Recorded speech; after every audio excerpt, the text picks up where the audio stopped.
I originally got into chiropractic. When I was 15, I hurt myself, and so a chiropractor helped me when no one else could. So I had a chiropractic experience. Couldn't sit down. Chiropractor adjusted me 3 times, and I was totally fine. And I was into sports, and I was headed toward the health field anyway, so it all worked real well for me. So that's all I've ever wanted to do. I've never wanted to do anything else. So I went straight through undergraduate chiropractic, went to chiropractic college, did okay, got out. Didn't know anything about business. Didn't know anything about business. My family's blue collar, military retired. Don't know anything about business. So I got involved with a practice that I thought the doctor actually was going to be able to teach me and help me and all that. It turns out that he really didn't know anything either.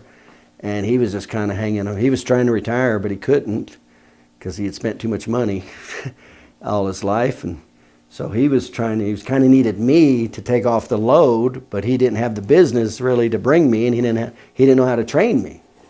So that was a real bad situation.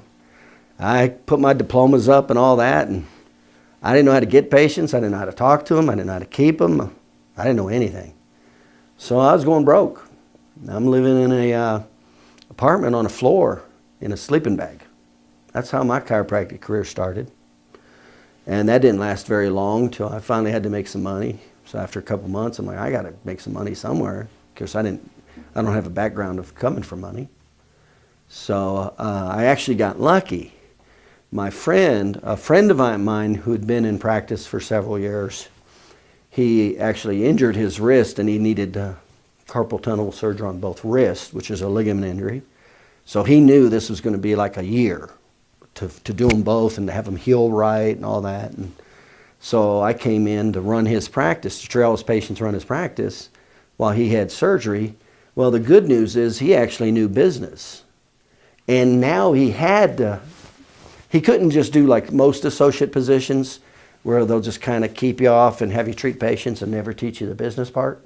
That's how most he couldn't do that because I was his livelihood. So he had to teach me the principles of the basics of marketing, patient education, retention. So now he wasn't great, but he was definitely more business minded, and he knew the basics.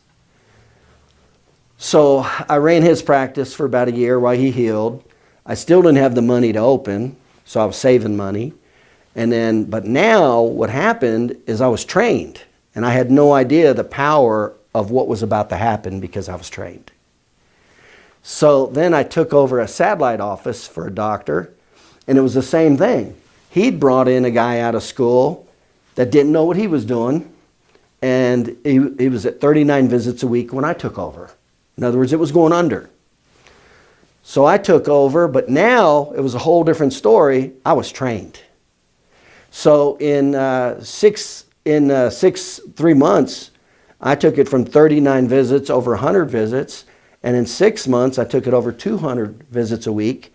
And in 6 to 8 months, I needed an associate doctor for the practice that I was running for somebody else. That was the power of training. Knowing the difference between business and not knowing business, market forces and not knowing market forces. He wouldn't sell me the practice because I was making him too much money. I was an associate in a satellite office that I had an associate, if you can imagine that. So he wouldn't sell it to me. So I squirreled away equipment in my parents' basement, basic equipment, when I was going to get started. So I had an X-ray down there. I bought equipment. So I went ahead and decided to start because he wouldn't sell it to me. And I was in 800 square feet. I put everything together, 3 treatment rooms, everything. And in 6 weeks, I hit 100 patient visits a week, my 6th week in practice. The national average after 14 years in practice is 107. And in 6 months, 8 months, something like that, I'm seeing over 200 visits a week. My first year, I profited $232,000. That was the difference in knowledge and skill. When I didn't have it, I was broke, living on the floor of an apartment out of a sleeping bag, to now having the knowledge and skill, making $250,000 a year. My first year in business. So I did that for a couple of years, and then I just kept going. And then I just wanted to get a little bit more, to me it was a little boring, so I added personal injury. Personal injury to me was like a challenge, a little more challenging. So I started learning personal injury, doing personal injury, and I got really good at it. So then I took on my first associate doctor. And my idea was going to have two to create wealth for me. I thought, well, I'll have my practice, because I knew you couldn't get wealthy in being a chiropractor alone. I knew that. You could make a good income, but you couldn't get wealthy. So you had to know how to leverage time or money. So my idea was to have my practice, a satellite office, and then I was going to invest in like franchises, like McDonald's, things like that. Well, the more I talked to them and I looked at the numbers, everybody I talked to said, well, why don't you just do what you do? When they found out how much it cost to open an office and how much profit there was compared to a McDonald's. At that time, it was $750,000 investment, 18% profit margin. So compared to what, I could open a practice for $20,000 and make $150,000, $200,000 profit. So that's what started me going to the associate doctors and opening offices. So I brought on my first associate doctor, trained him. Well, I opened my first office, but I didn't know what I was doing. I didn't know how to train somebody. So it was in the red. It kept going down. Doctor there it was like me out of school. He didn't know what he was doing. He was losing patients left and right, left and right. And I kept going over there 3 times a week because it's losing money, and you get tired of writing checks. And then finally I said, this isn't working. And because then my practice started suffering. I go, we got to stop the ship here, because now both of them are going down. So I decided to go ahead and change my business model to where I would owner finance that office, train the guy in my office before he went in there so he actually knew what he was doing. Kind of like me. I was trained before I went out. And it made a whole difference in the world. And so I put the guy in there. In 30 days, it goes from red to black. I'm getting a check instead of giving a check. I go, I just found the solution. So then I brought on my first associate doctor, my second associate doctor. And then I would open, it got to be within 7 years, I had 2 full-time associate doctors seeing 350 patient visits a week.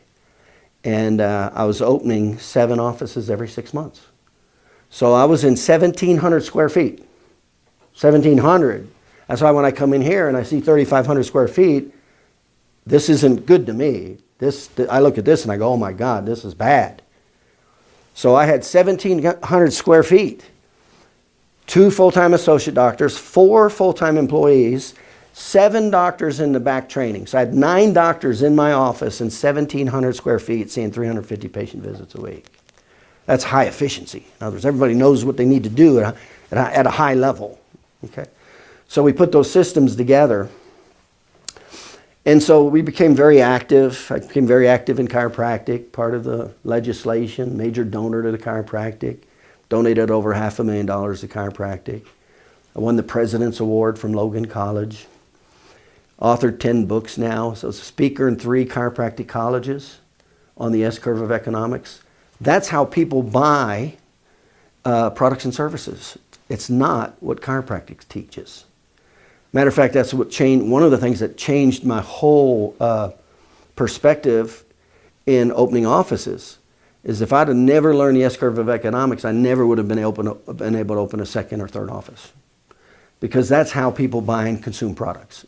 And you'll see as we go through the next few days, chiropractic teaches and violates major concepts of how people buy and sell products. And that's why it's been stuck at 8% utilization over 120 years with 67% negative name recognition. And that's why. Well, I didn't do that anymore. I went to Fortune 500 companies, seminars on how and why people really buy versus what chiropractors push. Boom. I went there and he's talking, I'm the only chiropractor. There's people from IBM and there's people from, all these Fortune 500 companies, and they're asking what everybody does. And I'm a chiropractor. He goes, what are you doing here? Well, they were teaching the basics of human nature. That's what marketing and sales is. It's human nature. The S-curve of economics. Everything he said I could relate to as a consumer. I go, that's right, that's right, that's right. and I started looking back at what chiropractic was teaching at all the seminars I've been to. I'm like, nobody's buying subluxations. Nobody buys wellness care. So I opened 77 offices in 20 states. Did $60 million a year. How many people came in to get their subluxations checked? 0. But they'll still teach you to promote subluxations when you go to any of these chiropractic seminars. How many people come in for wellness care? Out of 77 offices in 20 states, how many patients came in for wellness care that didn't have symptoms or pain? 20%. 0. I only remember one patient who came in who had no pain, no physical pain, he had psychological pain. He saw he had scoliosis and he was worried about it. It was still a pain-based motivation. It wasn't pleasure. They don't come in for pleasure. They come in because they have a pain. And anyway, when you see this. So when I saw, I'm like, nobody's buying subluxations. They don't buy wellness care. They don't want to stay and pay. And I'm like, man, everything chiropractic's doing is violating the basic concepts of the S-curve of economics, how people buy products and services. Well, I didn't do that. I did what Fortune 500 did, and I did $60 million a year. In 7 years, I had 35 offices. In 9 years, I had 77 offices. Now, the bad news. I bring somebody in, a compliance officer. We're pretty big. I want to make sure everything's running right. I'm also an intern from school, where doctors come from school through my office, their senior year, senior trimester. You guys probably did that. So I was one of those doctors too. And one of my patients, and we used to train them, and so one of my patients was an ex-U.S. Marshal, and he opened like a surveillance type business, audio-visual. So he saw we were training, and he said, well, why don't you just video train? I said, can you do that? He goes, yeah. This was out of Kentucky. In Kentucky, it was a one-law rule. If one person knew it was being recorded, it was legal. I'm like, oh, okay. So we did that for about 6 months. I brought the compliance officer in. He had been in practice about 15 years, and he'd written a couple books, but he never was successful.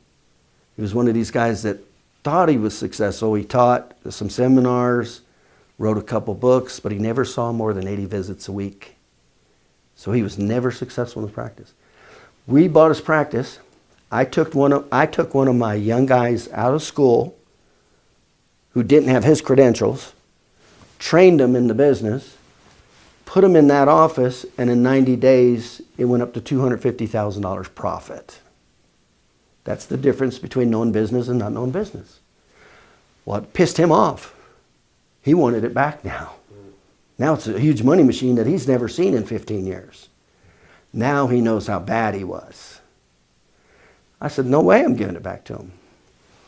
So he files a huge fraud complaint against me.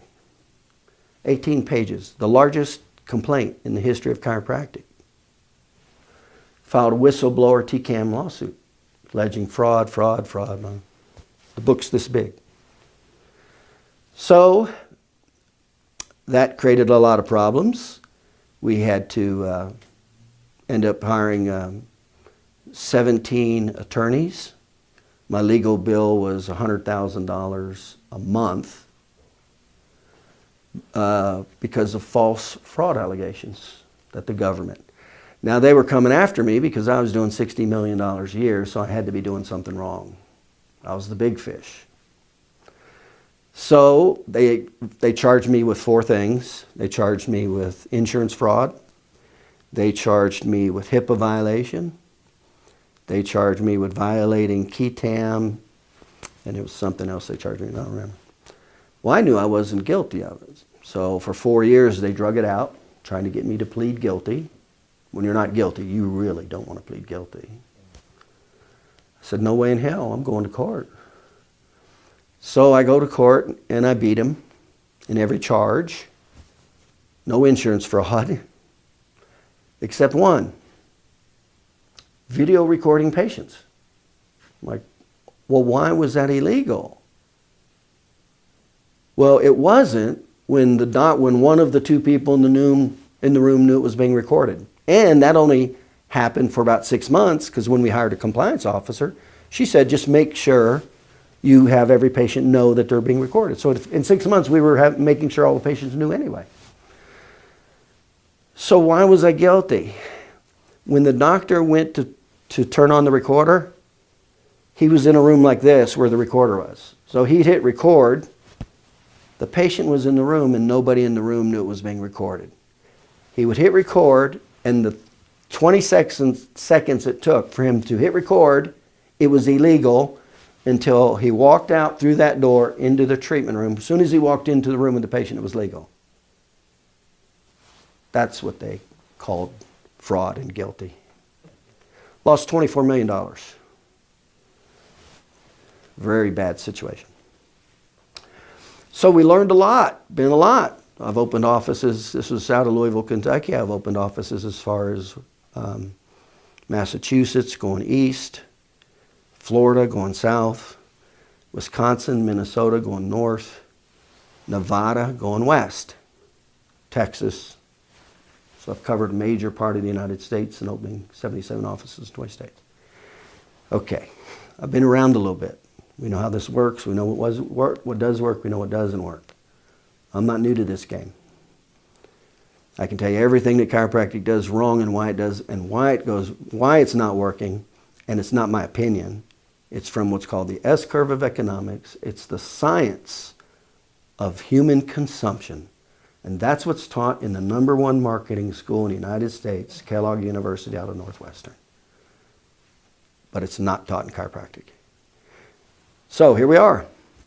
Once I learned how to do that, we go, okay, when you look at an office, there's 4 major profit centers in an office. Exchanging time for money, there's 4 profit centers. Patient retention, repeat purchases, in chiropractic, that's called patient retention. New business, in chiropractic, that's called new patients. The fees you charge, and your overhead. That's it. Those are the only 4 profit centers, exchanging your time for money. Okay, now only 1% of the population becomes millionaires doing that. 14% become millionaires leveraging their money. Stocks, bonds, mutual funds. 70% of millionaires become millionaires leveraging time and money, and that's 70% is in real estate. So 85% of the people that become millionaires leveraging time and money, not just doing the work. And 70% of that's from real estate. So that's what I did. I learned all 4 profit centers to maximize my profit. Then I learned how to hire and train associate doctors, which one would fit in which business model and why. Then I learned the stages of training them, the different business models of what would work best for that doctor. And I invested in real estate. And that's how I became a millionaire at age 32. So that's the beginning to the end story. So that's what I do. I'm a consultant. I teach chiropractors how to build profitable, highly profitable practices, #1. Then I teach them how to leverage their time through how to hire, train associate doctors. My associate doctor program is very different. Our associate doctors, the way we structure it, it's better for our associate doctors to stay as an associate doctor than to go on their own. The way we structure it, to make it a win-win. That's why doctors hire me. And then the 4th reason is how to purchase real estate, quality real estate, with owner financing. So doctors hire me as a consultant, be highly profitable, the 4 profit centers, how to hire, train associate doctors, how to open multiple offices. And I do put an emphasis in personal injury. I am a personal injury expert, and I do teach it. And then I teach chiropractors essentially how to have a highly profitable practice, freedom lifestyle. Even our associate doctors can take off and still get paid. You're an owner, you can't even take off and get paid. You lose the money. And how to invest in real estate, and that's how our doctors become wealthy. My program's 18 months. You follow my program, it shows you how to make $1 million a year working part-time in 18 months. That's if you're diligent. If you're slow, it takes about 36 months. So that's who I am. That's where I've been. That's where I come from. Okay?